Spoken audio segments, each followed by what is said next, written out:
سورج گہن یا چاند گہن لگ جائے تو کیا کرنا چاہیے؟ اگر دن کے وقت سورج گہن ہو تو کیا کرنا چاہیے؟ رات میں اگر چاند گہن ہو تو کیا کرنا چاہیے؟ اگر چاند اور سورج یہ دونوں تھوڑے تھوڑے گہن ہوں تب کیا کرنا چاہیے؟ جب یہ مکمل طور پر گہن ہو اور ہر طرف اندھیرا چھا جائے تب کیا کرنا چاہیے؟ تو یہ شریعت کے اندر کیا حکم ہے اور جو آج کی عوام اس سے سبق لیتی ہے وہ کیا ہے؟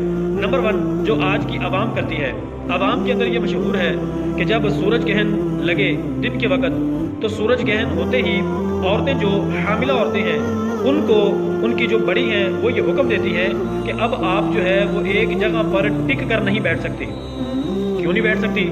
سورج گہن ہے، کہیں آپ کے بچے کو کوئی پرابلم نہ ہو جائے، آپ کے بچے کو کوئی مصیبت نہ ہو جائے، آپ کے بچے کے جو جسم کے اعضاء ہیں ان کے اندر کوئی پریشانی ظاہر نہ ہو جائے، اس لیے اب آپ نے یہ کرنا ہے کہ آپ نے چلتی پھرتی رہنا ہے۔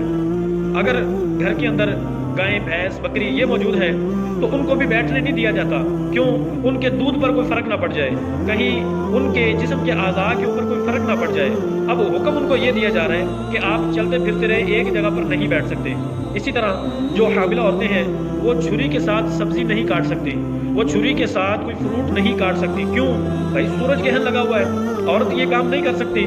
تو بھائی جب ان سے پوچھا جائے کہ آپ نے یہ کس سے سنا ہے، آپ نے کس حدیث میں پڑھا ہے، آپ نے یہ فرمان کس سے سنا ہے، کس مفتی، کس عالم، کس محقق، کس محدث سے سنا ہے، تو جواب یہ ملتا ہے کہ نہیں، حدیث میں تو نہیں آیا، لیکن فلاں جو بڑے گزرے ہیں نا وہ ایسا کہتے تھے۔ اسی طرح اگر آپ رات میں آ جائیں تو چاند گہن ہو تو اس وقت بھی یہی حکم ہے کہ عورت جو ہے وہ ایک جگہ پر ٹک کے نہیں بیٹھ سکتی، اس کو بیٹھنے ہی نہیں دیتے اور وہ گھر کے اندر چلتی پھرتی رہے، صحن کے اندر چلتی پھرتی رہے تاکہ کوئی مسئلہ نہ بن جائے۔ تو بھائی ہم نے شریعت کو فالو کرنا ہے، ہم نے ان بڑوں کی باتوں کو فالو نہیں کرنا۔ بڑے تو ایسے بھی گزرے ہیں کہ جو بتوں کی پوجا کرتے تھے، بڑے تو ایسے بھی گزرے ہیں کہ جو پتہ نہیں وہ کیا کیا کرتے تھے۔ تو اب کیا ہم ان کے نقشے قدم پر چلیں گے یا جو تعلیمات میرے محمد مصطفیٰ صلی اللہ علیہ وآلہ وسلم نے عطا فرمائی ہیں ہم نے اس پر عمل کرنا ہے؟ تو شریعت کے اندر کیا حکم ہے؟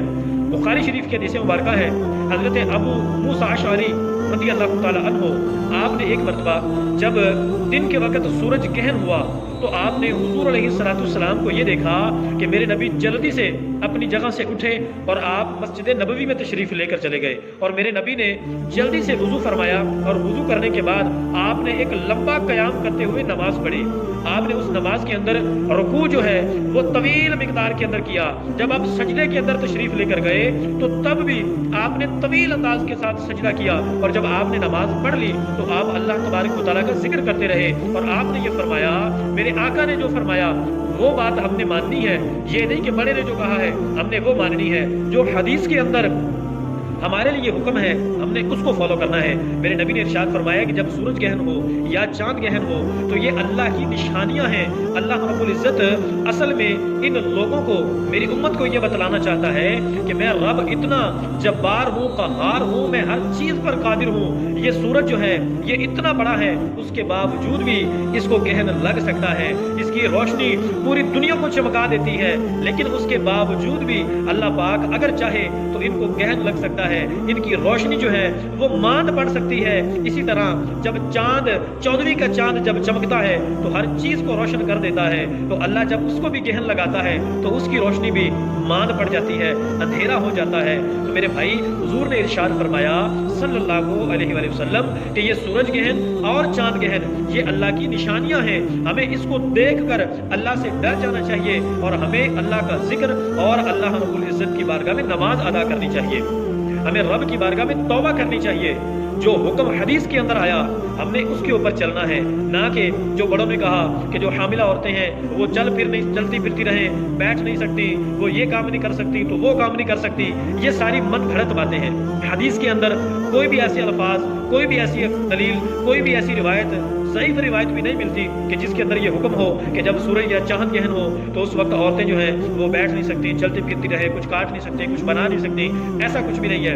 اگر عورتیں سو رہی ہیں تو اسی دوران اگر سورج گہن یا چاند گہن لگ گیا تو وہ آرام سے سوتی رہیں، ان ان کی صحت پر، ان کے ہونے والے بچے پر کوئی اثر نہیں پڑے گا۔ شریعت کے اندر ایسی کوئی بھی روایت نہیں ہے، تو ایسی من گھڑت جو روایتیں ہیں ان پر عمل نہ کریں، بلکہ جو حدیث کے اندر ہے کہ آپ توبہ کریں، استغفار کریں، نماز پڑھیں، رب کی بارگاہ میں سجدہ کریں اور رب سے یہ دعا کریں کہ یا اللہ پاک تو ہر چیز پر قادر ہے، اے اللہ پاک ہمارے گناہوں کو معاف فرما اور ہمیں کما حق ہو اپنی عبادت کرنے کی توفیق نصیب فرما۔